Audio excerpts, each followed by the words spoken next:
Hi, Judy. Hello, Daniel. Thank you so much for making time. For me, this is really special because I've known of your work for at least 10, 15 years. And we never, like, I think we almost met at Bioneers in 2009. I think you might have been there as well, but Yeah. we didn't. So this Well, is there we are. This is great. wonderful. And in this Voices of the Regeneration conversation series, I tend to ask people to start off with telling a little bit their own stories. What were the key moments in their lives that sort of switched them onto their path, and what are this discovering one's own essence, one's own calling, like as the Sufis say, what's written on the back of the heart. How was that journey for you? Well, uh, my work in my adult life is really, and I guess in my childhood as well, I've always been about building community, um, and also about my love of nature and animals. So, as a child, I grew up in a small town, so I saw the role that small businesses played in my community. I spent a lot of time in the woods. My parents were outdoors people. Our family vacations were a camping trip in Canada. I played in the woods all day. So I've always had a strong connection with nature, and really trying to find my place in nature. I would, starting when I was a little kid, I would capture crawfish or snakes or whatever and bring them back to my bedroom. I'd put them in a bucket next to my bed. I wanted to get as close as I could to nature and kind of explore, who am I in the context of the natural world, and also my love of small business, of seeing the role that the hardware store played in my small town, and the local pharmacy, and the milkman, and the butcher, where I would go with my mother, and they would talk about the steak that we had Saturday night and what farm it came from, or the turkey, and so on. So I grew up in that context. Another, I guess, an important influence on my life and in my worldview have come from Indigenous people. After I graduated from college, I spent a year living in an Eskimo village in Alaska as a VISTA volunteer, Volunteers in Service to America, like a domestic Peace Corps. So that was about living in a culture that was all about a cooperation, and no hoarding of wealth. Wealth was distributed very evenly. I can still remember the knock on the door one spring morning to find out that there was a seal party. When a man catches his first seal after a long hard winter, his wife has a seal party and invites everybody to their home, and the seal is divided between all the families. And then at the same time, whatever the family has accumulated during the year that they don't need for survival, and this could be buttons and threads, like fabric, furs, some canned goods or whatever, is distributed to the women as well. So this was in such sharp contrast to how I grew up in a consumer economy, where we measure our success by how much we hoard, where this was unthinkable to Eskimos. And so this gave me a view into the possibility that human beings, can live in this way. Tell me a bit more about that time there. Like, what did you do with them, like living? And also, because you used that word, and I've just recently had a conversation with somebody about this Eskimo. Like, I wasn't sure whether do Inuit people actually still like being referred to that way, or like when you were up there, was that a commonly used word that they would refer to themselves with? Because somebody told me it's almost a bit of a derogatory term because it came from the Australian. This was in 1969, so it was quite a long time ago. And of course, those kinds of things, as in the way we call African Americans, blacks now, or whatever, things change over time. So I can't tell you what it is today. I didn't find that Eskimo was an offensive word, but they do refer to themselves. In Alaska, where I was, there's the Aleuts, who live on the Aleutian chain, and then there's Yupik and Inupiaq, I believe, with the northern and southern, indigenous tribes. So that's how they usually refer to themselves. But they don't. they have such a great sense of humor. I can't imagine them being offended by anything. They just laugh about everything. They probably laughed about being called Eskimos. Yeah. I do remember them laughing about, you probably think we live in ice houses, or, and joking about that. Yeah, so that was, I think we suffer so much in our culture, especially in the United States, with individualism. And so I think that living in this Eskimo village helped me to see that there was another way of being in community with others that was more about sharing and cooperation as opposed to competition. I put it in the back of my mind as I went home as a 22-year-old, but I think it has influenced my decisions, in particular a critical decision that I can talk about it in a minute. So then there were two other times when I was influenced and in a sense guided by indigenous wisdom. The second one was in the 90s when I became active with the Zapatistas. They had their uprising on New Year's Day 1994, and I was fascinated about this, like, why this uprising, what's it about? And so I started going down there. At the time I was in the restaurant business. I started my restaurant in 1983. It was called the White Dog Cafe. That was kind of the highlight of my career in a sense. I ran that restaurant for 26 years. We were an early farm-to-table restaurant.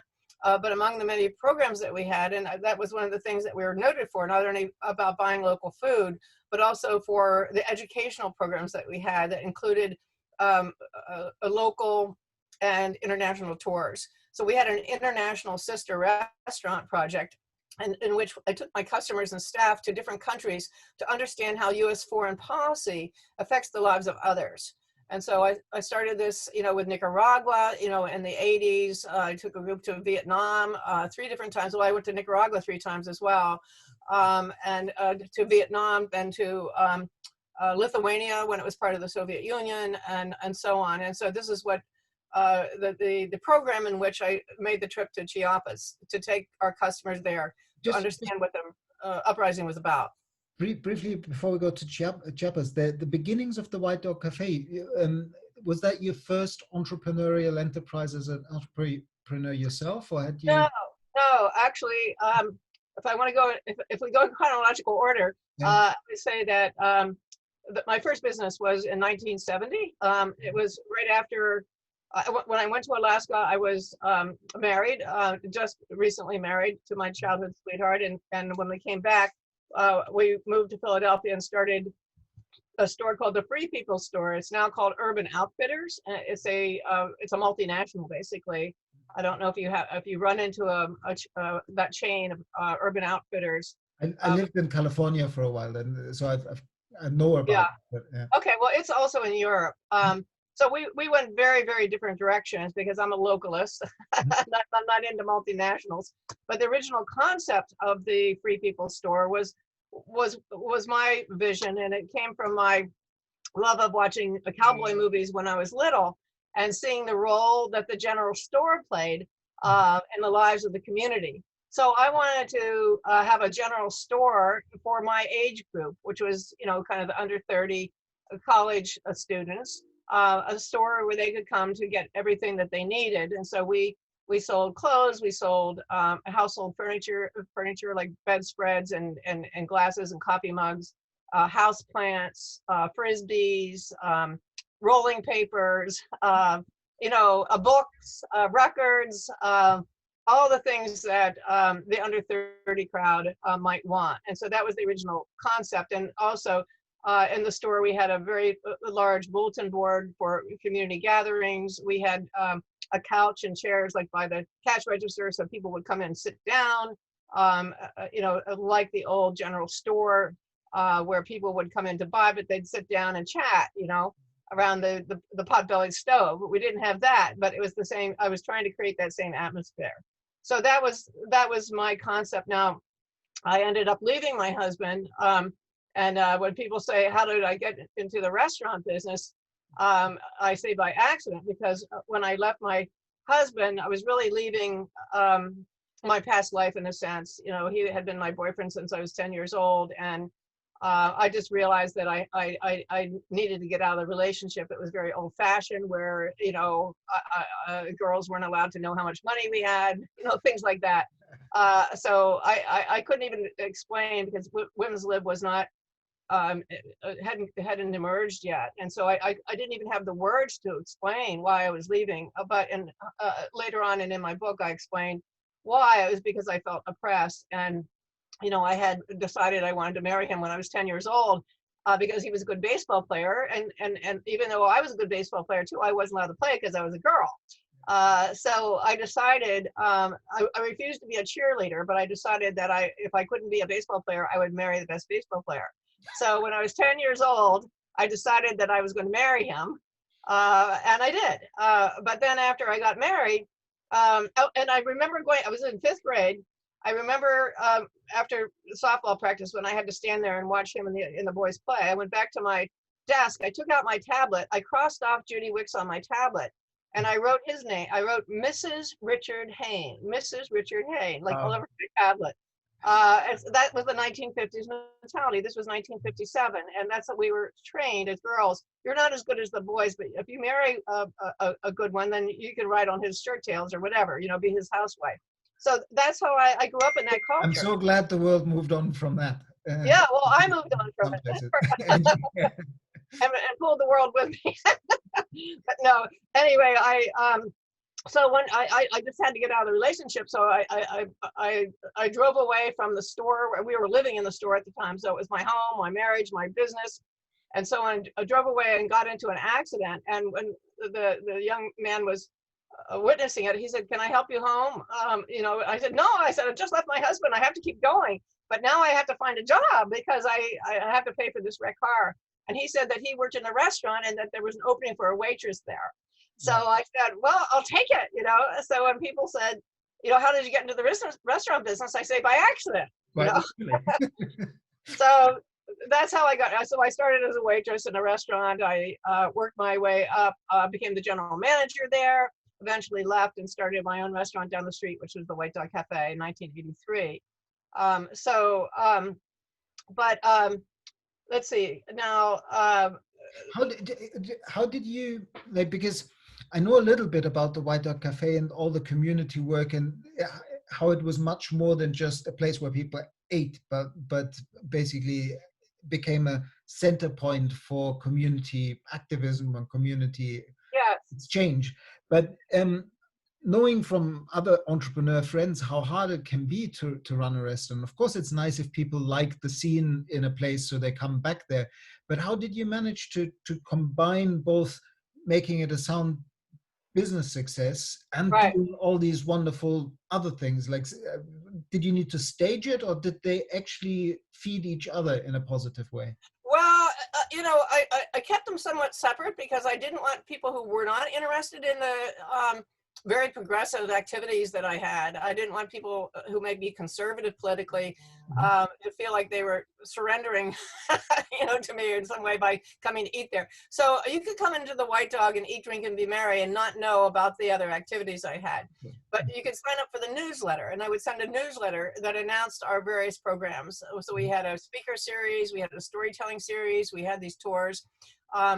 Both locally, like environmental tours and so on, and this international tour, which was called Table for 5 Billion, Please. At the time, the world population was 5 billion. That was a long time ago, so you can, you know, I don't know what it is now, 9 or something, but anyway, so that was our international sister restaurant program.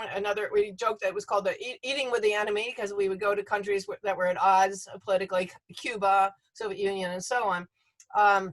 So that's what drew me to Chiapas. And the thing that changed my life about Chiapas, or there were many things there, but I learned from the Zapatistas that why they had their revolution and what was extremely important to them was local self-reliance. That's something I never thought of before. You know, we go to the grocery store, we don't really think about where our food comes from. Although as a child, I knew where my food came from. But, you know, we thought, oh, this is progress. The malls came in, we stopped going to the local stores and so on. That was progress. That was exciting when you're a teenager. Anyway, the Zapatistas, they had their uprising because they did not want to be dragged into the global economy. And NAFTA opened the doors to U.S. goods, specifically corn, GMO corn, by the way, being dumped at subsidized prices into Mexico, putting out of business the indigenous farmers who were, counting on their local marketplaces to sell their goods. So that got me realizing that all around the world, we were losing our self-reliance. Back home in Pennsylvania, we were losing our self-reliance. And that communities everywhere were losing their self-reliance to multinational corporations and becoming dependent on these multinationals to deliver our food, deliver our clothes, deliver our energy, delivering our building materials. So it was those Zapatistas that made me aware of this and realizing that their call for, no más, no more of this, should be all of our call, that we were losing our self-reliance, therefore our independence, therefore our freedom, to corporate role. And yeah. I just wanted to double check a couple of possible connections here, because of the eating with the enemy and those journeys you did. Was that somehow linked to the citizens, this diplomacy movement that also went into the then the former Soviet Union? And have you ever met Robert Gilman and Diane Gilman from the Context Institute? No. No. There was a group I worked with more than once called Global Exchange. I don't know if you know them, Adia Benjamin and Kevin Danaher.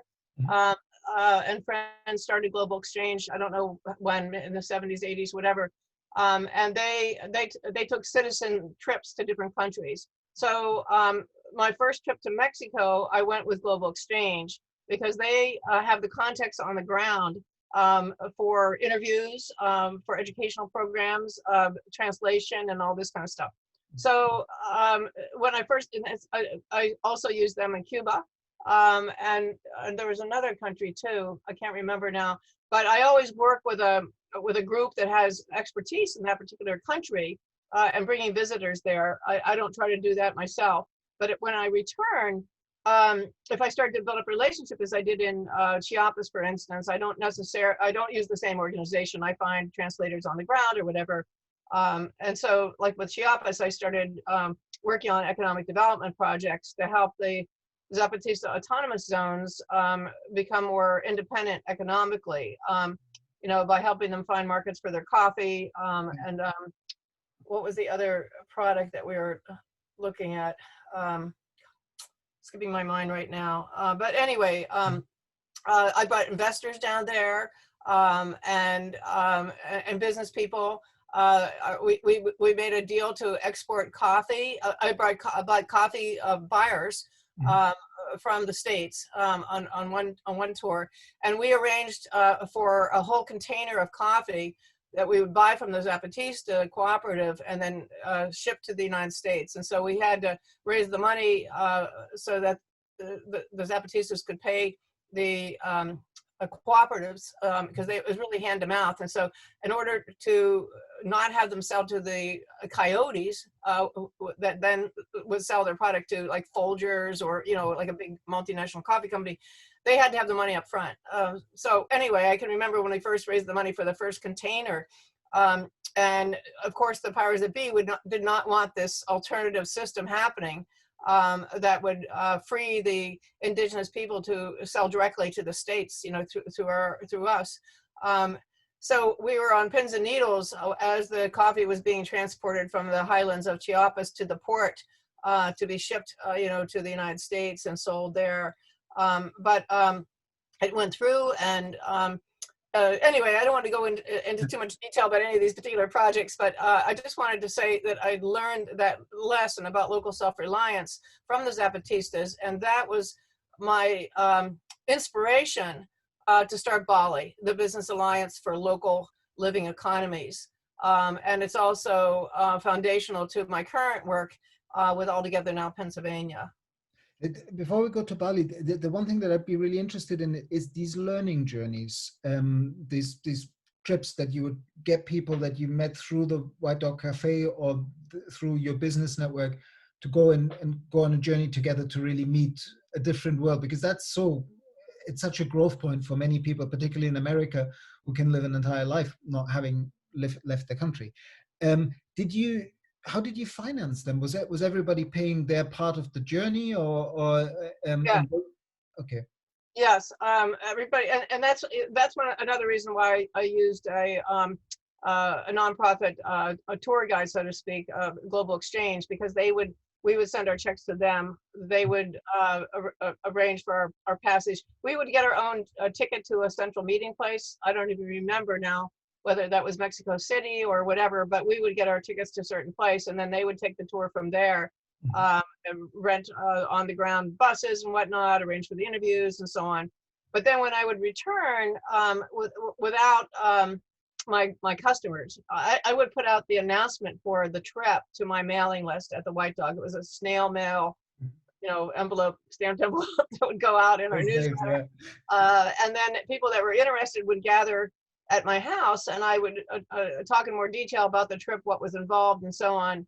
But then Global Exchange would handle the finances and all the arrangements. But then when I would go back, say, as we were doing an economic development project, honey, that was the other project, honey and coffee were the two projects that we were working on.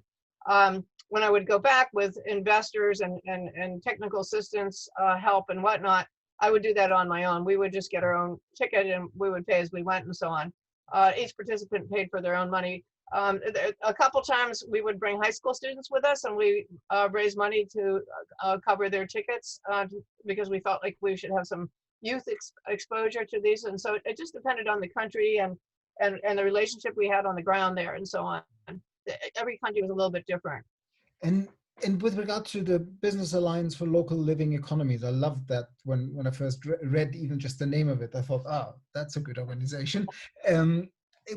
Where would you, when as a localist, where would you, because I've often found, like in my own journey, I've spent 10, 15 years mainly involved with the Global Eco Village Network and Transition Town movement and kind of intentional community movement where people were trying to build alternative models to the current situation, and where the idea of self-sufficiency initially, when I 20 years ago got into this, it really meant providing all your own, like growing your own food and having your own energy and treating your own water. And in my mind, like over 10, 15 years in that world, I realized that in terms of creating a system that works for the broad diversity of society, when you bring all the complexity in and not just a few friends that think alike, you need to work more at the regional scale rather than the very small community scale. And so I'd be interested, when you had local living economies in mind and started, what area were you thinking of? Was it neighborhoods of Philadelphia? Was it the whole of Pennsylvania? Regions. Yeah. Regions. I wasn't, when I started it, I wasn't familiar with the term bioregional in my own experience. So, but I was thinking of regions because of my work at the White Dog Cafe to buy from farmers. I thought of the food shed, which is basically defined at how far it's possible for a farmer to drive to deliver food and get home again that night. So it's kind of like a 50-mile radius around a city or whatever. So, and then when I got into renewable energy, I was thinking sort of in a similar way, like where are the windmills, where are the solar arrays?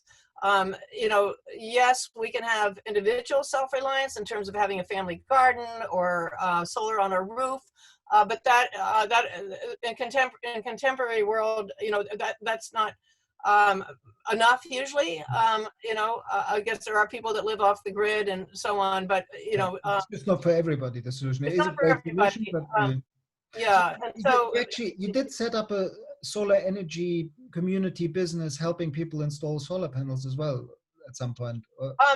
we had a campaign to try and get people to come together to purchase the panels all at the same time, and thereby lowering the price. So I when I sold the White Dog 10 years ago and bought a house, I had before that lived above the White Dog. I started the White Dog on the first floor of my residence, and then as I grew the White Dog into 3 and then 4 consecutive townhouses. I continued to live on the second and the third floor of 2, and then on the third floor another one. So it was like a whole rabbit's war in there. But anyway, my kids went off to college. I sold the restaurant and I kept the real estate. That's what I live off, the income, the rental income of the real estate, and moved into the center city. So the White Dog was the first business in our state to buy 100% renewable energy for our electricity. But we still use natural gas, of course, for cooking and whatnot. So when I moved into my new house, I found out about fracking, and that's where another indigenous experience came in. I went to Standing Rock in 2016 with the purpose of trying to gain attention for their plight by cooking Thanksgiving dinner for the water protectors, because, you know, white people think of Indians the most around Thanksgiving because of, you know, the myth about the colonialists and the Indians coming together. Even though it's somewhat a myth, I think it's a dream that we still want to realize, in a sense, you know, of coming to grips with our history and working in harmony with indigenous people. So anyway, I was trying to model that by treating the water protectors for Thanksgiving dinner. And while out there, I heard about the Lakota prophecy about the black snake. Do you know of that prophecy? Well, it's a 1,000-year-old prophecy that says that at some time in history, a black snake will emerge up out of the ground and move across the land, causing great sorrow and hardship. And that after 1,000 years, the Lakota have identified that the black snake is, in fact, the oil pipelines and the fossil fuel industry. And they go on to say that if the people of the world do not unite to defeat the black snake, that the world will end. So that's where we are right now, and that we need to come together to defeat the fossil fuel industry, or the world's going to end. And then when we left Standing Rock, and we fed 2,000 people, by the way, 2,000 people at Standing Rock Thanksgiving dinner. The project kept growing and growing, and getting more contributions and whatnot. But anyway, when we left, the elders said to us, "Go home and find the black snake in your own community and help to slay the black snake." So when I got back to Pennsylvania, I realized that the black snake in my state was fracking, you know, the fracking of methane gas. At first I joined protests. Well, I went to see it for myself, where the extraction was happening, and where the drinking water could be lit on fire. It was so contaminated. And then joined a community group that was protesting the pipeline coming through their land. Got arrested and hauled off to, I just spent a day in jail. It wasn't anything difficult. But then I realized that I didn't want to use all my energy fighting against something and resisting something. I wanted to build the alternative, that was more who I was. And so that's when I started All Together Now Pennsylvania, to build the alternative economy. But before I did that, back to the solar and self-reliance, I decided that I would transition my house to not use any natural gas, any methane gas. And so, you know, at the time I had a gas stove, a gas water heater, and a gas furnace. So I replaced this equipment, gave it to Habitat for Humanity, because I wanted to model this. I wanted to understand what it cost, how to do it, and so on. And so I installed all electric appliances, including induction stovetop that's electric, but it has more control than gas. And anyway, and then I started having house tours and put solar on the roof. And then I called up the gas company, turned off my gas, and so on. So I've been doing house tours to try and educate people about how we can get off natural gas. And if we put solar on our roof, that we end up actually still saving money, because even though electric heat is cheaper than, is more expensive than natural gas, if we put solar on the roof, then that's free energy, you know, after we pay off the solars. And I figured out it would take 8 years to pay off my investment. So I've already, you know, paid that off, and now I'm just getting free heat from the sun. So that balances out to the point where you actually save money by cutting off your natural gas and putting solar on. So that was a stage I wanted to do. I wanted to go through. I wanted to prove this and trying to get other people. So that's what led to starting this solarized center city in Philadelphia, to try and get neighbors to band together to do it all at once. So that's a long answer to your question a while back about that. And in terms of I would love to hear a little bit more about the evolution of Bali and how did you grow it? Like you basically identified business leaders in the wider area around the whole of Pennsylvania, or mainly Philadelphia? Okay, so first of all, Bali is national, and so it grew out of a group that was at the time called Social Venture Network. Mm-hmm. It's a membership organization of entrepreneurs and investors. It's now called Social Venture Circle because it merged with Investor Circle. Mm-hmm. You know, the theory of change at Social Venture Network was to grow our socially responsible companies larger and larger so that we could compete with the irresponsible large companies. But I saw a problem in that theory of change, because as our socially responsible companies grew bigger and bigger, they got bought out by multinationals. You know, Ben & Jerry's, The Body Shop, Stonyfield, the list goes on, Honest Tea, and so on. So we were just concentrating wealth and power more by doing this. And so I saw the need to start an alternative organization that would be for those entrepreneurs that wanted to grow sustainable regional economies. That, in fact, Social Venture Network's slogan of changing the way the world does business was not really possible. That the way we change the world does business is to change in our own community, just like any other kind of change. You have to start with yourself and then go out from there in your own community. You can't just like change the world, you know what I mean? So anyway, so I founded colleagues at Social Venture Network that agreed with me. And so we lived in different cities. So Laurie Hamill was my main partner. He started the Sustainable Business Network of Boston. I started the Sustainable Business Network of Philadelphia. And then others, you know, had different names. There's one in Minneapolis, one in San Francisco, New York, and so on. And then representatives of those local business networks met at Bali conferences, you know, once a year, that would exchange our ideas and so on, and help each other to grow. It might be a buy local campaign, or, you know, like whatever we were up to.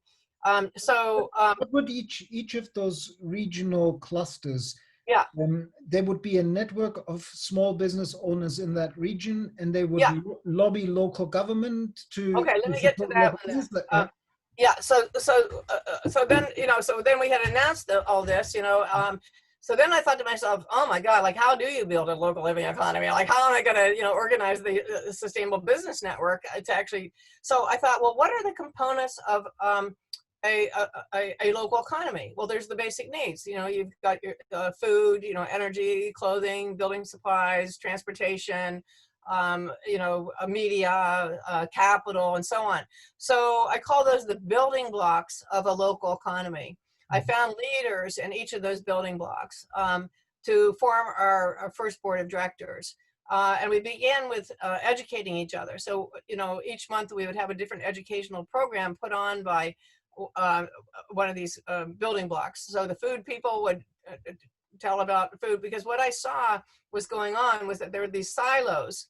They were good silos, but they were silos. So you had your local food movement in one silo, but those people weren't necessarily buying renewable energy.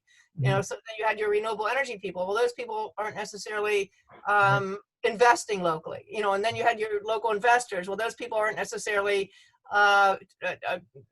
taking alternative transportation, or like whatever, you know. So like, how can we take these various perspectives that are all good and put them together and have a vision for what is an entire sustainable and just local economy? And so it was really bringing together these siloed movements into one vision. And sorry that I go into such detailed question, but this is really hugely interesting to me, because I'm observing exactly what you just described on the island that I moved to 10 years ago, because it is an island and therefore a great bioregional case study, the island of Mallorca in the Mediterranean. And both in terms of the the businesses and also in terms of the more civil society organizations, I am observing exactly these siloed approaches. Wonderful people doing wonderful things, Yeah, even knowing of each other and appreciating each other's wonderful thing. But, right.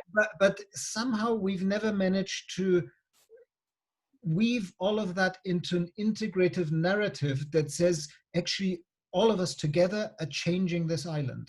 Yeah.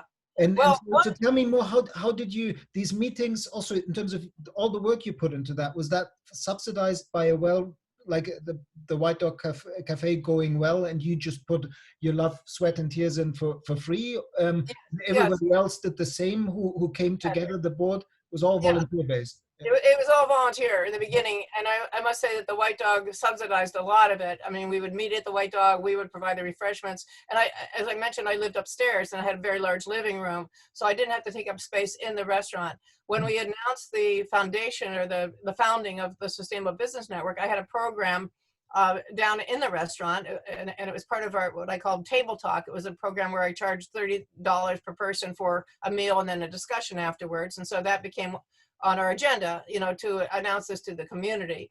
But our meetings for the organization were upstairs in my living room. And you know, eventually we started paying dues to hire an executive director and so on. And now today the Sustainable Business Network will be 20 years old next year. I don't know quite how many are on their staff, but probably something like 8 people on the staff. There's about over 400 members, you know, of the group. I'd say that one thing that's important, you mentioned civil society as well.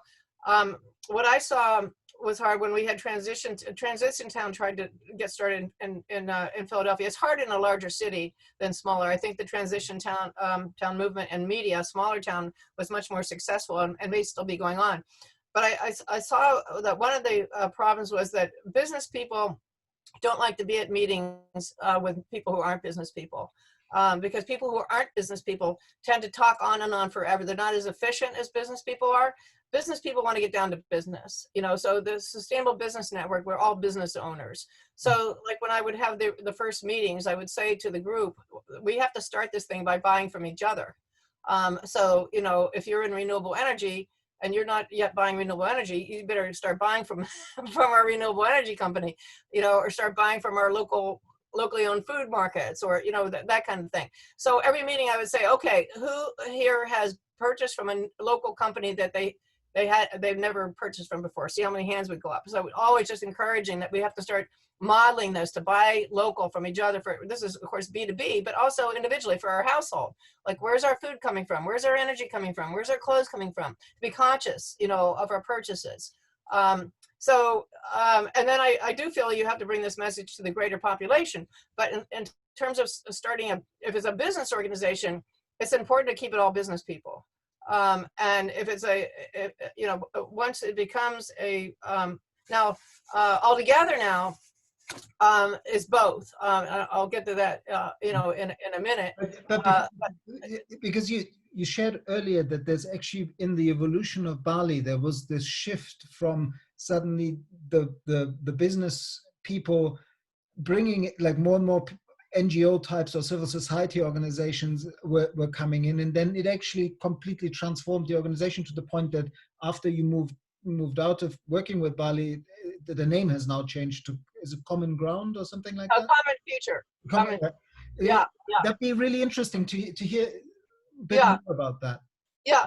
Well, you know, this is of course from my perspective as the co-founder, and I wasn't on the board I was on the board when the changes started to happen a little bit, but I wasn't on the board when it really transformed. So there were 2 things really. As I mentioned, Bali was started by entrepreneurs, and so we were seeing that entrepreneurship was the way that we make the transition.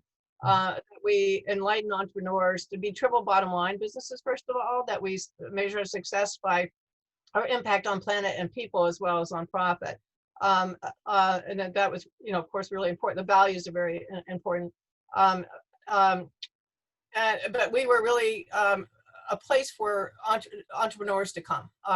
So when we had our annual conference, we wanted, one of the things that was important to me is to have model businesses, like some success stories. Okay, so-and-so started you know, whatever company, you know, a food distribution a company in, you know, Seattle. And so at the annual conference, which maybe was held in Minneapolis or whatever, they would talk about their model of starting a food distribution business, you know, and then I was there from Philadelphia. I say, hey, that is a great idea for a business. Let's see if we can get that started in Philly or whatever, you know. So it was really entrepreneurial energy, entrepreneurial case studies, and by far like 75% of the people that came to the conferences were entrepreneurs. So that started to change because we were an alliance, we were a network of networks. And so the networks that we were a network of were nonprofit leaders. You know, they were NGOs that ran their business, you know, networks, and they also needed support. And so the organization started to shift towards focusing on nurturing and supporting those NGOs who were working with entrepreneurs, but who were not entrepreneurs themselves. So as that started to happen more and more, the entrepreneurs in the group lost interest in coming to the conferences because it really wasn't about them anymore. It was about, you know, how the NGOs would raise money, how the NGOs would deliver their messages, their, you know, whatever their campaigns, or, you know, whatever it happened to be. So it shifted away from, you know, being a group of entrepreneurs to being a group of NGOs that were around the country. Then the other thing that happened was kind of a, you know, a part of the beginning of racial reckoning. You know, from the beginning, we wanted to have economic justice be a main goal, you know, in our work. But the fact of the matter is that it was started by white people. I mean, the founders happen to be white. And so they know white people. And so, and Social Venture Network is mostly white organization. So what happened is that we were an organization of white people. It was very hard to, I mean, we had scholarships to try and bring in more entrepreneurs of color and so on, but it was very hard to transition. And so, and again, I say I wasn't on the board at the time, but basically, I think they, in a sense, had to start over again in order to rebuild as an integrated organization. And they were very successful in doing that. Like in the last few conferences that I went to there when it was still Bali, there were 50% of the people there were people of color, which was incredible. Now, they, for the most part, weren't entrepreneurs. They were NGOs, and they were focused on economic justice issues, and racial equity issues, which is all fantastic and needed. And I'm not in any way opposed to that. But it was just different, you know, from the focus being on inclusive local economies that were inclusive and sustainable. But how do you do that? How do you be inclusive? So anyway, that's what the organization had to do in order to become a multicultural, multiracial organization, and I think that was fantastic. You know, I haven't been active lately. I mean, they stopped having conferences, so I haven't, you know, gone to them. They started having conferences only for people. They started a fellows program, so that instead of waiting for business organizations to come to Bali and wanting to join, they started a fellows program where they invited people, and so they targeted communities of color. They invited, you know, leaders from communities of color to come to be fellows, you know, for a year-and-a-half long program of being fellows. So it was really based on kind of like an Ashoka model of focusing on the leaders. Again, you know, a great way to do things, different than we had done. And this was part of trying to transform the organization to be at least 50% or more people of color by inviting people to join. So that's, you know, that's how I see the evolution of Bali. But what happened when it became invitation only, you know, to come to the conferences, it was hard for anyone to get in. You know, so, you know, I would get emails from somebody in a community that wanted to start a local business organization. And they said they've been trying to go to Bali and find out from Bali when a conference was. They wanted to get, like you were saying, from Mallorca, like if you wanted to come to a conference to learn how to do a business organization that's triple bottom line and so on in your community, where do you go? So, so my partner, co-founder of Bali, Laurie Hamill, who's from Boston, is now I think his title is board chair of another nonprofit called Amoeba, American Independent Business Association, and the founders of that retired, and Laurie and some others kind of have taken over and refreshed that organization, and now that's going to become the organization for local business networks to join. You know, so Amoeba. yeah, Amoeba. And so I'm very happy about that, because that you know, so now kind of gives longevity to the original Bali impulse and work. Exactly. And there's a place for entrepreneurs to go, or people that are trying to organize entrepreneurs to go. So now there's coming. But you've drawn back more again to your bioregion now with your focus. Yes. I'm you know, national work is first of all, it kind of goes against my grain, because I'm a person of place. I've lived in Pennsylvania all my life. I was raised in Pittsburgh, the western part of the state. But anyway, I don't like to travel a lot. I'm very dedicated to my place. I'm very in love with my place. And so you know, and by nature I'm a community builder. That's part of who I am. And it's very hard to, I mean, I'd say we did have a strong Bali community, you know, nationally and internationally. We had some going on in Canada as well. And I used to say to some of the other leaders there that we lived in a little house, or imaginary little house, you know, even though we were, you know, geographically spread apart. But anyway, there's nothing like a community when you see and work with people every day, you know, or at least every week or every month or whatever.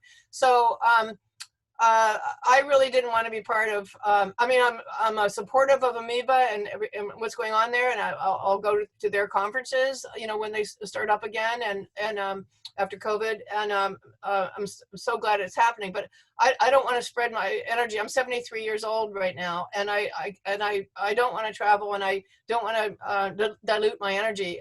What I'm trying to do now is prove the model, prove that it's possible, that we can actually build a sustainable and just local economy. And how do we do that? I don't know. I don't know exactly how to do it, but I'm going to try, you know, to do that and apply all that I've learned over the last 30 years about local economies, you know, at my farm to table restaurant, at Bali, at the Sustainable Business Network, at other nonprofits I started like Fair Food and so on. Taking all this knowledge that I have, all this these contexts that I have, and my own notoriety, you know, in Philadelphia. People know who I am, so doors open, I can get phone calls, put people together, whatever, and focus it all on my state. Now, I chose the state. You might ask, why isn't it a bioregion? Well, our bioregion, you know, goes up, you know, into New England. I'm not sure exactly how far our bioregion is, but it's just difficult. When government has carved us up into states, you know, a lot of this needs to be working with local government. So this is one thing that I would like to go into more detail on, because I completely applaud your vision. I completely empathize with this. Like, I, in my own life, feel a bit of a tension at the moment between the big global story and the networks and people linking up on the notion of regeneration, and that it's time to redesign the human impact on Earth and really get serious about it. But ultimately, I deeply believe that this will only happen in place in region. It won't happen by people having Zoom calls, having conversations about we need to build a global network. Right. And of course, both like that, they can energize, and there's knowledge exchange, and also a sense of being part of a wider movement that will have a global impact if everybody does work regionally and locally. But I have to really watch out to say no to these global conversations more and more, in order to liberate the energy to really focus on the local again. Otherwise, you kind of lose ground contact. So but the other dimension is also that you already started to speak to. So I know that you also contributed to the World Localization Day that our friend Helena Norberg-Hodge has pulled together. And I mean, I've known Helena for almost 20 years, and Helena would always come at this also from her experience in Ladakh, and so, but mainly from having understood how rigged the global system actually is, and how impossible it actually is for local business to flourish if Yeah. this rigging still continues to be. What's your sense of that? How do you navigate past all these hidden subsidies and externalities that Yeah. other businesses can Yeah, fail? that's hard. I mean, that's part of the unknown. I don't know whether local businesses are going to be able to compete with multinationals with all their advertising, with all their subsidies and so on.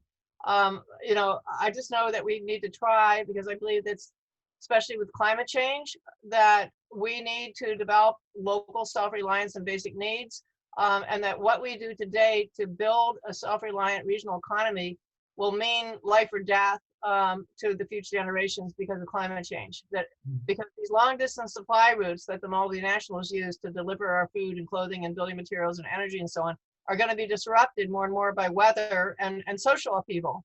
And so we need to hunker down and develop local self-reliance. I feel it's a matter of survival for the future generation, but it's also that in itself, local economies reduce carbons. They reduce the carbons of this long distance shipping. I mean, oil is the lifeblood of corporate globalization. At this point in technology, it can't exist without it. And so, you know, if we do away with all these supply chains, we'll reduce our carbons. But also, but you know, a lot part of it is we're building our own wealth. Right now, wealth is being extracted from our communities. If we start local production, you know, if we process our fiber into clothing and building materials, if we process our foods into foods that will last us through the winter and so on, all this local manufacturing and processing, if it's locally owned, will build community wealth and create jobs. And yeah, so I think that's part of the story, is this, if you only calculate the value and worth and performance of a local business or a network of bioregional businesses creating a regional economy in terms of purely economic terms that go through their cash register, then you might come up with a very different story than if you look at how unemployment goes down, the economy diversifies, people have meaningful related jobs that has a health impact that is massive. Bringing it in with the shift towards regenerative agriculture and restoration of ecosystems and different, like all the opportunities that happen when you substitute global imports and you have to produce locally. I know you're also, I'd love to come to that later, involved in a hemp related business. Like hemp is a key plant in this, and I don't mean the medicinal or cannabis use, but the traditional hemp plant for fiber, for seed and so on. I think that in linking that, I think that the one bit that I always want to highlight when people talk bioregionally, and you just use the word hunker down, I know where you come from, and I'm completely in agreement with you. And I always feel it's really important to create, I think Mitchell Tomashaw called it cosmopolitan bioregionalism, to not make it sound as if we're going to create these lifeboats in this world that is going to be so terrible, but that we actually do need, and this is where the global story has to also be in there, we need to relate this re-regionalization of the economy and the building of new relationships between people and between people in place to the larger story of healing the planet and healing our humanity's, our relationship to the planet, because that then gives us that sense of common purpose region by region, and not a kind of, oh, as long as we're fine in our region, who cares if they're over there, they haven't managed to build their lifeboat in time. Yeah, no, and this is not, also it's not about isolationism. That, you know, the vision is of a global economy that, rather than, you know, being dominated by these multinational trade routes, is this intricate network of small to small around the globe that's connecting, that the global economy is a network of sustainable, self-reliant regional economies that produce their basic needs locally, but trade nationally, globally, you know, whatever, for what is special about your region, whether it's a special cheese, a special fashion, of innovation, or whatever, and what you have excess of. For what you don't have, you know, coffee, bananas, or whatever. So we're always going to have global trade. It's part of human nature to want to um, the curiosity, you know, of another culture and a different type of wine or fashion or whatever from a different culture. But we're not going to have that diversity if we don't treat it as a special part of our region, our identity, you know, as a region, you know, is around certain type of wine and cheese and fashion and whatever, and that we need to protect that local ownership, and then trade it, you know. So, you know, like I was saying the other day, when I go to a local grocery store, locally owned, and I'm going to buy crackers, there's only one cracker company in Philadelphia. Well, I'm not going to buy that from that local cracker every time I have a party. I'm going to get sick of that cracker. But what I appreciate about this little store is that they buy crackers from a small batch, a producer in North Carolina, you know. So it's kind of a network of small to small craft producers, small batch producers, whatever you want to call them, that we buy from. So it's not like you only eat crackers from Philadelphia. You know, you're gonna, you want to try the small batch from different regions, and they differ with different ingredients. So it's not about just, you know, that. It is about you know, a broader, you know, network, and it's still about a global economy. It's just that rather than you know, depending on these global routes for what you need to survive, that what you need to survive, you actually produce for the main part at home. I mean, for me, because I came to this whole story originally as a biologist and as an ecologist, and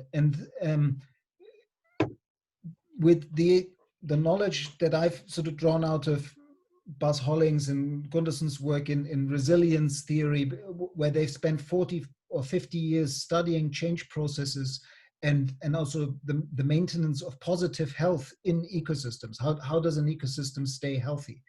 And they've got these two images. One of them is this so-called adaptive cycle, where things kind of solidify and atrophy because too many connections are rigid and too many patterns are set. And it kind of gets to that point where the system has to basically collapse or release old structures that no longer serve in the context and reinvent itself. And that will sound familiar to you as a business person, because businesses go through the same cycle eventually. But then there's this nested, like these change cycles are nested in what they've called panarchy, in a sort of global way, where the global, the regional, and the local all influence each other, and these change cycles run at different timescales. And it's really quite a dynamic understanding how planetary health and life as a planetary process maintains health in this system. And for me, where we're at right now in terms of the prophecy of the black snake, or the black, what was it called? The yeah, black, that's right. is that we have lost contact with our ground, like, and we've been doing this for a very long time. D.H. Lawrence said, we're bleeding from the roots. This is what's wrong with us 100 years ago. And Rilke wrote his beautiful poem, Dear Darkening Ground, 120 years ago. And it feels so much like it's speaking to now. It's just that some very perceptive minds 100 years ago saw that we were on a collapse since the beginning of the 20th century, where this system was in collapse, while it was even still expanding.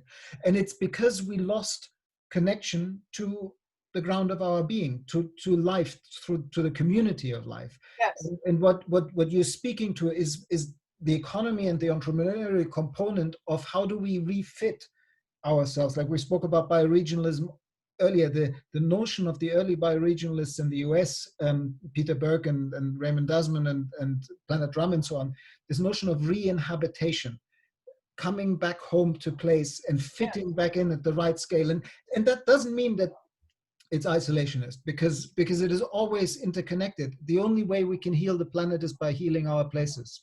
And but I'm just curious of how do we find that transition of, like Bucky Fuller said, instead of fight the old system, build a new that will make the old system obsolete. But the old system's rules are making it really hard to build the new for Yeah, a lot of people. right. So it's this. Yes. Well, there's no question that we need to change politically. But, you know, my focus is on the economic part. And one of the reasons I'm working in the state is because I realize we need to change laws, and that it's easier to change laws in our state and to start working with our state people to build, you know, awareness about local self-reliance and get the economic development government agencies on board with what we're doing.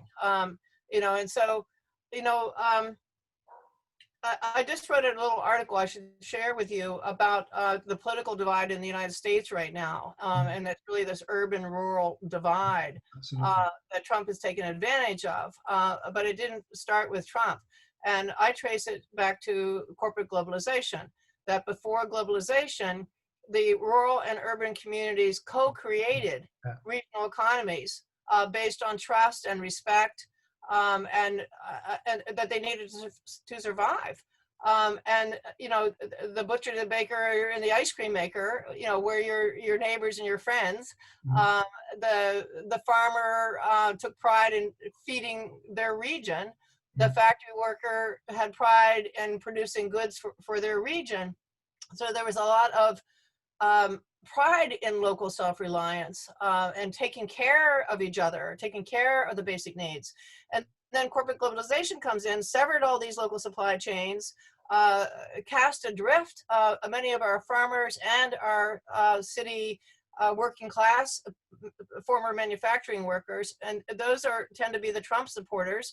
They have been abandoned. They are the centers of opioid addiction and so on.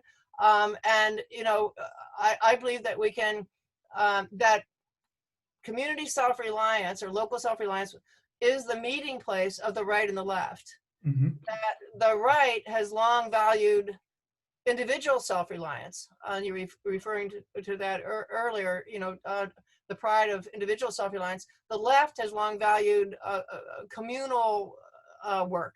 And so you merge these two things and you have community self-reliance, that we work together in a cooperative communal way to build self-reliance for our region, which is not a foreign concept because that we used to have that.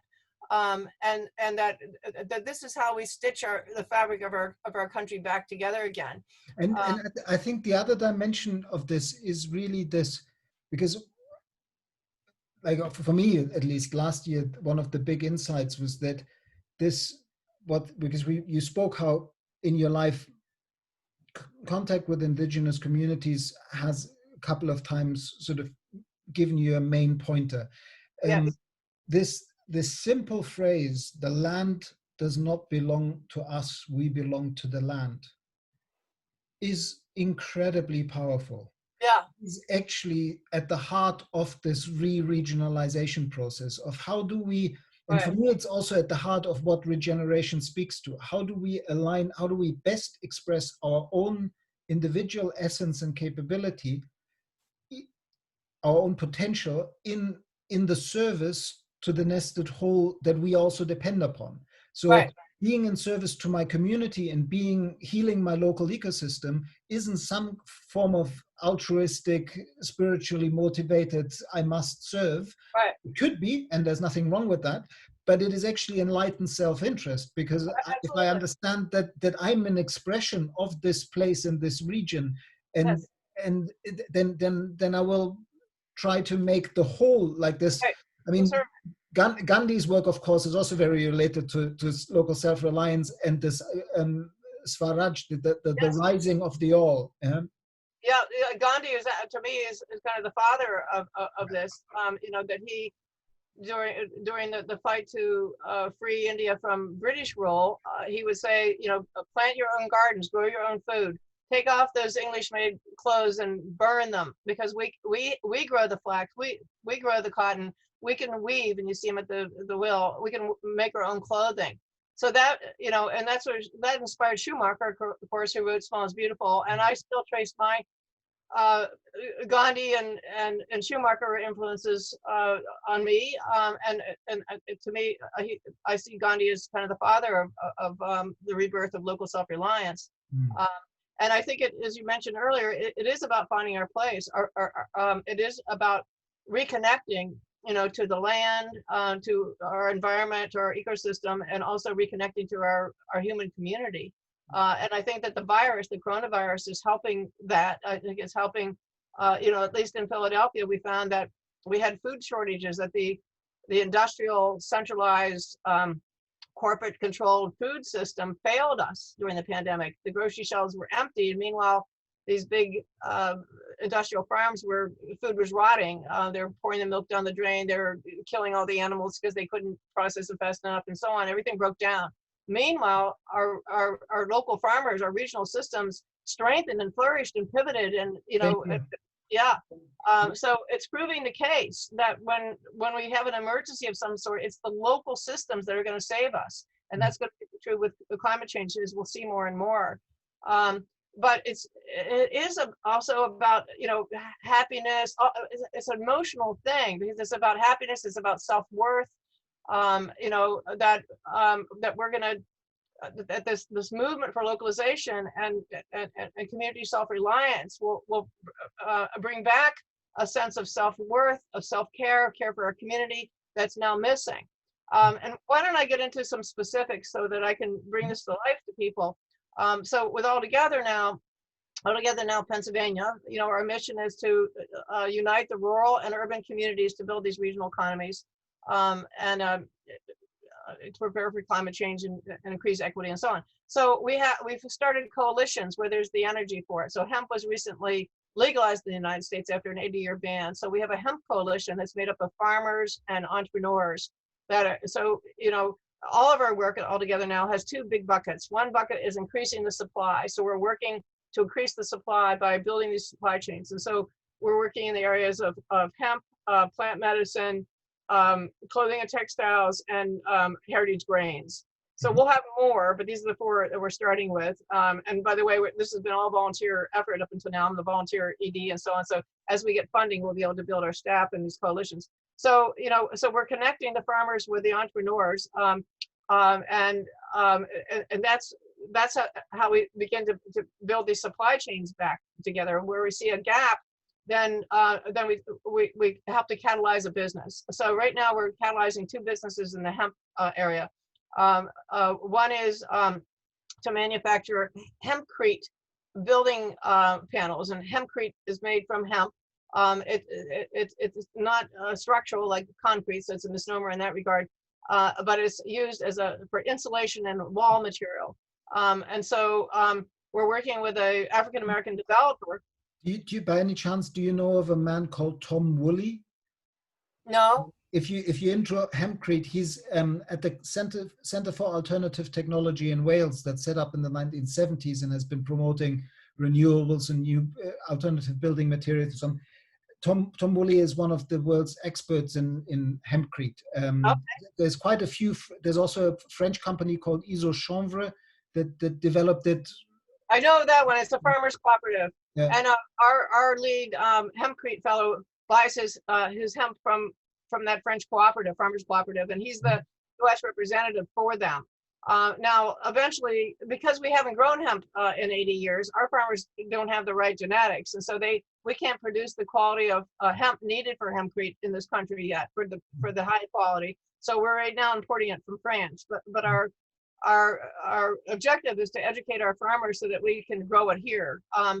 But for now, we're using the French hemp, and so we're working with, in this particular project, there's a African-American developer who's building affordable housing in the inner city, and he's going to buy a hempcrete prefab panels from this company that we're forming. And the manufacturing is going to happen in the inner city, so it's going to provide jobs for African-American residences in that community where they're going to be used for their housing in the same community. So here we are with eventually helping our hemp farmers. We can't do that for the first year, but hopefully by next year we'll have homegrown hemp. They'll form a cooperative, a farmers cooperative, to process that hemp, bring it into the city, employ underserved communities with jobs, and to provide a healthy product for the housing, which reduces heating and cooling expenses by 30 to 60% because of its insulation value, and getting rid of toxic building materials. So that's like an example of what we're trying to do here. And another product we're working on is hemp milk, to make, and which I'm sure you have in Europe and they have in Canada, but Pennsylvania does not have her own hemp milk company. So we want to start a local, dairy alternative milk. So that's what we're doing. So again, we're using entrepreneurial innovation and ingenuity. That's the driver we're doing. Have you found, because sometimes as you regionalize these main commodities, like for example, you mentioned fiber earlier, it's quite expensive to get, because the hemp fiber is quite coarse, and Yes. to get high quality fiber and kind of cotton type material out of hemp, you can do it and it's much better quality, but it's an expensive machinery. Yes, we're a ways away from that. Our clothing and textile coalition right now, the main thing we're focusing on is supporting our local designers and manufacturers of clothing. But all of these manufacturers want to use local flax, linen, or hemp. And one of them is actually working now with a group called Fibershed. It's a nonprofit. I was going to mention them. Yeah. And so in Oregon, there's some women that are starting to actually process flax into linen. And so our group is working with them. And we joke that the woman who's the head of this project jokes that she's going to produce the first $1,000 napkin, out of local linen. But so you got to start somewhere to learn the process. But you're right, we're years away from being able to turn hemp and flax into fiber crops to make our clothing from. But we're starting that process now.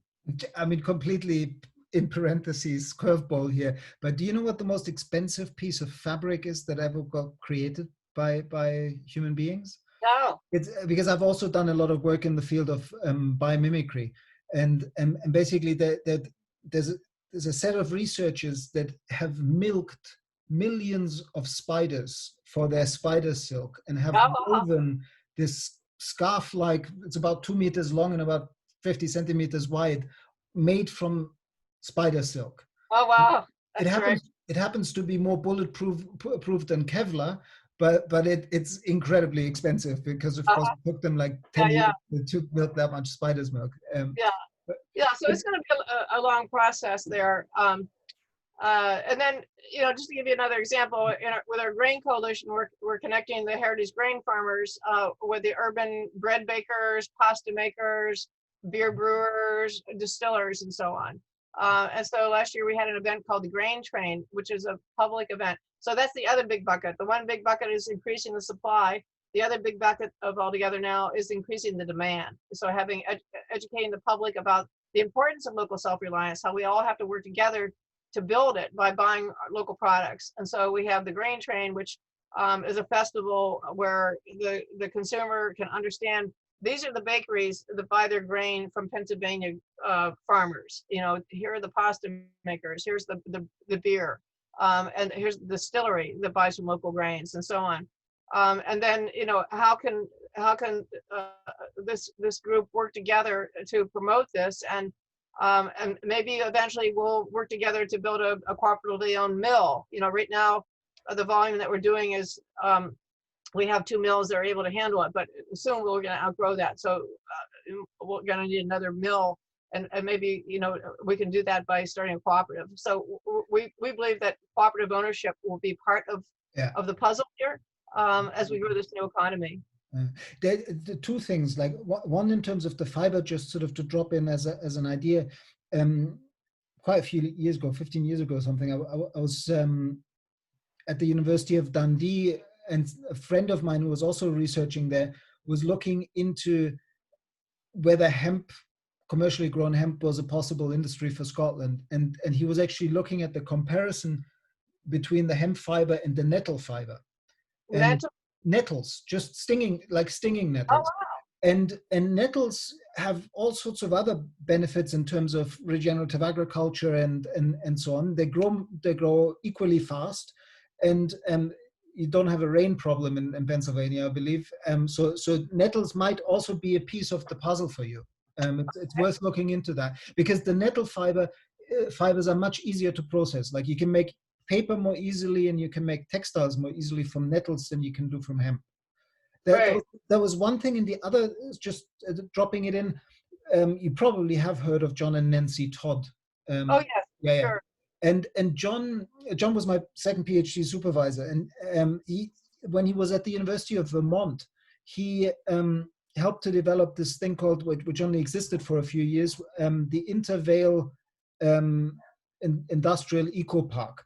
Yes. And it's this notion that when you start working with a number of local businesses, that co-locating them in a business park, Right. and doing a sort of flow design where the spent grain from the brewery becomes Right. the feedstock for the mushroom growing shiitake business, and Yeah. the local wood chip power Yeah. station generates the heat for other Yeah. processes, and you get a fish farm in, and you weave all of them Yeah. together. It's like lots of people talk about the circular economy, but the circular economy, if the way it's promoted by the Ellen MacArthur Foundation, has these enormous supply chains in it as well. But at the bioregional and local scale, circular That's right. economy really makes sense, and you can close the loops even if you don't co-locate, because the distances aren't so far that it Exactly. makes sense to transport. Yeah. Exactly. Like it's not really economical to have a circular economy if it's a global economy. You know, recycling and using each other's waste really needs to happen at the local level. So that's another. I didn't mention that, but we have a zero waste advisory committee that's looking into this in all of our areas. Spent grain is one of the things they're working on right now. And we're also looking at returnable bottles, you know, for the milk business. If we can do a delivery of business in returnable bottles for cooking oil, vinegar, hemp milk, and that could be a whole nother business, is the distribution of these things in returnable bottles. Mm. But yeah, I've been to Intervale. We had a Bali conference there at Intervale. They're a great model of circular economy. Nice. Trying to think of the guy's name who started that. Gardner Supply is his business. But anyway, yeah, in Vermont. Mm-hmm. Yeah. So you've also, is the aunts and uncles circle still going? Or? Oh yeah. Nice. I was on a 2-hour call right before this call with them. Yeah, so the Circle of Aunts and Uncles, I started that 5 years ago. Yeah.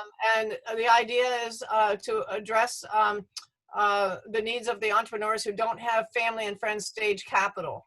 Mm-hmm. So therefore, the aunts and uncles. And so they're the aunts and uncles are people who contribute $2,000 to join, and then $1,000 a year into a loan fund, and we use that money to make 3% interest loans to entrepreneurs that are helping to build our local economy, mostly food and clothing businesses.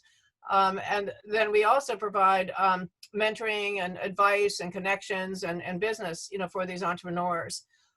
So the meeting I just had actually was our decision to move $25,000 worth of our loan fund into making grants to the entrepreneurs that are having kind of an emergency situation due to the COVID and the quarantine and so on.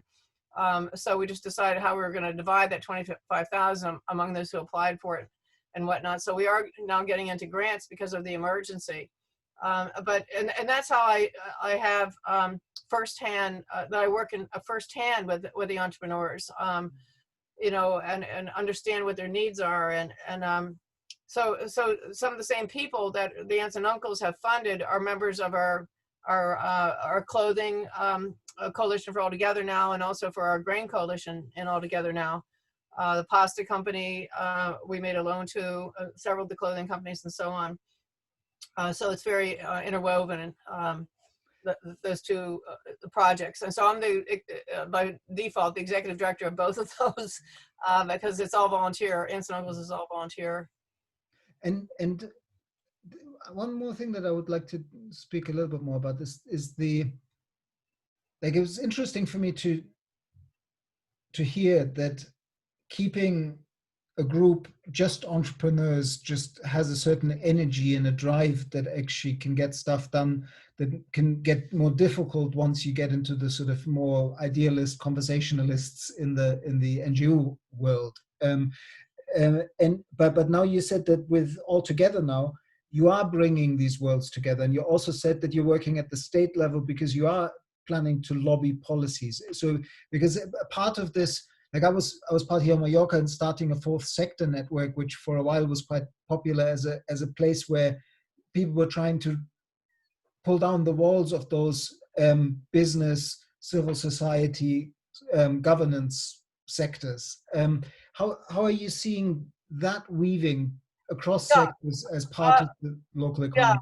So in the coalitions, like the Hemp Coalition or the Clothing Textile Coalition, the Grain Coalition, and so on, those are all farmers or entrepreneurs. I mean, sometimes some local government people may come to the programs, or some advocates, but most of the meetings are meetings of entrepreneurs and farmers. And that's where you get that. And those meetings, that's what I'm saying. Like, you don't want to dilute that with, neighborhood people or whatever. You want to have a business perspective. And farmers are really business people too. So it's all business people. But then on the other bucket, which is the demand side, how do we increase the demand? Because you can't have an economy without people who are going to buy from you and invest in you. So that's the other part of our work, is creating educational programs, festivals, events, to start a movement for localization, a movement for local self-reliance, to have the citizens understand the importance of, especially in the face of climate change, of being on board here. And so, we haven't started that at full force because we don't have enough of a staff to put on a large event. We don't have, we only have a couple part-time people. So, once we get fully funded, we're planning to do events throughout our state to bring everybody together in one place, to have a fair for local products, to have talks and whatnot, to share music and dancing and, have fun together, to celebrate our communities. No, I mean, that is so central. Like, you might know that I wrote a book called Designing Regenerative Cultures, and at the heart of it is this notion that it has a plural in the title, because that process of re-inhabitation, of re-indigenization, of becoming an expression of place again, has to be finely attuned to the biocultural uniqueness of place. But it will not become a movement and a change of system if it doesn't involve everybody, all expressions. It has to be, it has to be danced and sung, and on a theater stage, and a poem, and in a novel by a writer. Only then will we create true culture change. And yes, absolutely, I agree with you there, and that's why I call my new organization All Together Now Pennsylvania, that we all have to come together, whether farmers, entrepreneurs, investors, your average citizen, or young people, or artists, teachers, and so on. And we do want to have a youth program, by the way, as well. But we all have to come together to make this happen, that the transition has to engage everyone. But there's certain aspects of the transition that are about entrepreneurship and about business. And I just know from my own experience and my own feelings as well, is that when business people get together to talk about their relationships and how we're going to make things work and so on, it's very distracting to have such a broad perspective of non-business people, because a lot of people in the general audience just don't understand how businesses work. They're idealistic about it, anyway, so we keep them separate, but in the end, they all need to come together. That's what it's all about, all together now, and like the Black Snake prophecy, that if the people of and it's the world, really, if the people of the world do not unite to defeat the Black Snake, the world will end. So this does need to be a global movement. It is a global movement. I mean, like reducing carbons and dealing with climate change is a global movement. We just have to strengthen it. But the way we strengthen it is to strengthen it at home. Where we really, for most of us, we need to, my house now is, I don't burn any carbons in my house. All of my all my energy is renewable, because what I sign up for through the grid is also a solar. So all of my dollars go to only to renewable energy. We need everybody to do that that can afford it, you know, and we need to bring the price down through community solar, which is illegal in my state right now. So yeah. Here in Mallorca, we have a wonderful organization, or in Catalonia as well, called Som Energia, which is basically a local energy cooperative, where they started off as a buying in renewable energy and selling it to their members, or to make it accessible. But now they've also started, now that I just recently bought my first own house, I will do that, where you can have Som Energia put the solar panels on your house, and you then, like, it's not your installation, it's the cooperative's installation, and the cooperative takes care of it, but because you have it on your roof, you get first your energy, and then you export what you overproduce. Yeah, great. Well, it's wonderful. I think also the all together now couldn't be more timely at this point in your nation's history. Like if all goes well and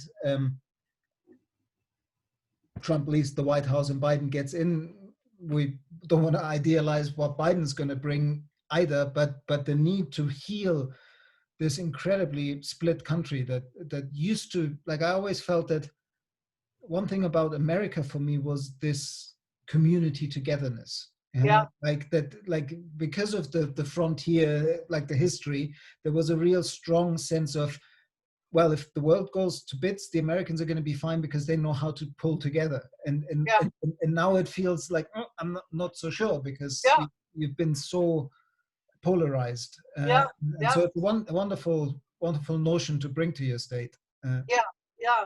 And we're hoping to create a model that other states could take.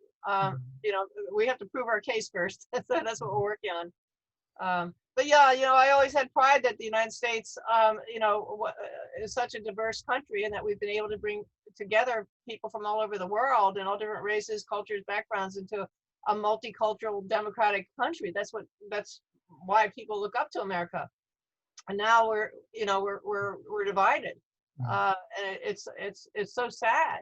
And even now with COVID, because people have been lied to, people are coming into hospitals with COVID arguing that they don't have COVID. Even on their deathbeds, they're arguing they don't have COVID because Donald Trump told them that COVID is a hoax. And so they won't wear their mask, and then they get COVID, and even up to their death, they still are saying that is a hoax. It's just, you know, it's got to an extreme. Like this whole, it's unbelievable how destructive just a simple notion like alternative facts can be. And when you suddenly lose all sort of, well, I've got my own truth and here it is, and I don't care what everybody else says or what data you show me or experience I'm just going to tell my story. Anyway, let's not start end on that negative note. It's been such a wonderful conversation, and I learned a lot, and good luck with it. And let's compare notes, because I'm particularly that bit you were saying of how everybody was doing things in their little silos, but people weren't looking at what synergies would happen when even just they become each other's customers. Yes. And when the narrative begins to unify these different areas into, we're all together transforming the region that we're actually expressions of, that we're not just owners of or residents of, but the way you describe your relationship to Pennsylvania, you are Pennsylvania. It's not that you happen to live in Pennsylvania. You're from there. You're an expression of it. You're healing it. Wonderful. Thank you so much. Thank you, Daniel. It was great talking with you. And it might take 10 days to get this up, but as soon as I have it up, I'll send you the link. Oh, that'd be great. Thank you. Okay, all right, thanks. Bye-bye. All right, bye. Bye.